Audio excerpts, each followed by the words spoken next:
Senate के इंतखाबात का मैदान सज गया। कौमी असम्बली पंजाब और सिंध में वोटिंग जारी। केपीके में इंतखाबी अमल तातुल का शिकार। इस्लामाबाद की 2, पंजाब 5 और सिंध की 12 नशिस्तों पर चुनाव होगा। अरकान असम्बली शाम 4 बजे तक वोट कास्ट कर सकेंगे।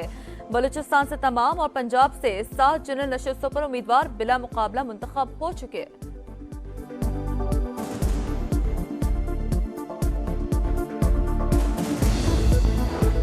खैबर पख्तूनख्वा की 11 नशिस्तों पर इलेक्शन होगा या नहीं, सूरत हाल गैर वाज़ेह। पोलिंग के इंतजामात मुकम्मल मगर वोटिंग शुरू ना हो सकी।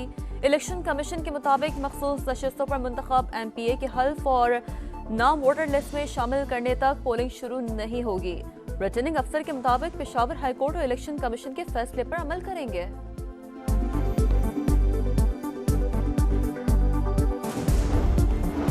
वोटर्स को बॉल पॉइंट के जरिए बैलेट पेपर्स पर तरजीहात दर्ज करना होंगी। तरजीह के हिसाब से उम्मीदवार के नाम के सामने गिनती लिखना होगी। तरजीह नंबर अंग्रेजी या उर्दू हिंसों में दर्ज करना होंगे।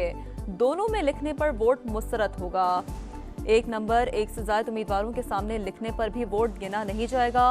वोटर्स के लिए हिदायतनामा जारी। अरकान असम्बली के मोबाइल फोन पोलिंग बूथ के अंदर ले जाने पर पाबंदी है।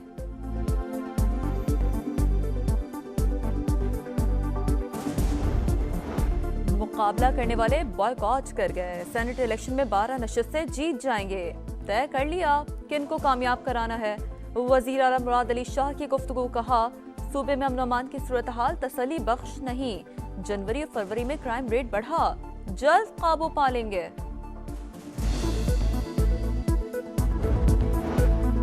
कराची में पुलिस ईदी जमा कर रही है। डाकू ईद मना रहे हैं। क्रिमिनल्स को पकड़ेगा कौन?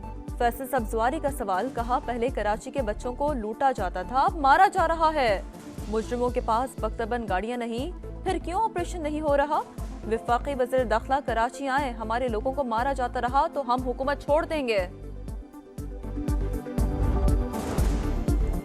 इस वक्त सियासी इस्तेहकाम सबसे बड़ी जरूरत है। सियासी इस्तेहकाम आएगा तो मौशी इस्तेहकाम आएगा। हम आगे आकर अवामी मसाइल का हल ढूंढने की कोशिश कर रहे हैं। क्या इनकी सियासत सिर्फ जला दो और गिरा दो है?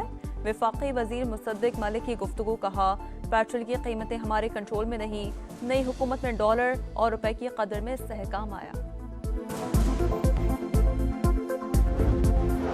हाई कोर्ट जजेस के खत पर चीफ जस्टिस का खुद नोटिस। 7 रुकनी लार्जर बेंच तश्कील बुध को समाप्त करेगा। बेंच के सरबराह chief justice Qazi Faez Isa, justice Mansoor Ali Shah, justice Yahya Afridi, justice Jamal Mandokhel, justice Athar Minallah, justice Musarrat Hilali और जस्टिस नईम अख्तर अफगान बेंच में शामिल। तसद्दुक जिलानी ने इंक्वायरी कमीशन की सरबराही से माजरत कर ली। वज़ीर आज़म को खत में लिखा, जजेस के खत की मुखातिब सुप्रीम जुडिशल काउंसिल खुद एक आईनी बॉडी है।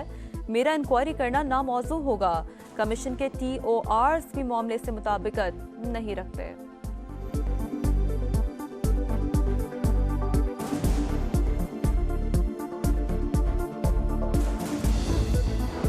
और पेट्रोल के बाद बिजली भी मजीद महंगी। नेपरा ने ₹2.75 फी यूनिट बढ़ाने का नोटिफिकेशन जारी कर दिया। 85 अरब 20 करोड़ रुपए का इजाफी बोझ पड़ेगा। इतलाक के इलेक्ट्रिक सार्फिन पर भी होगा।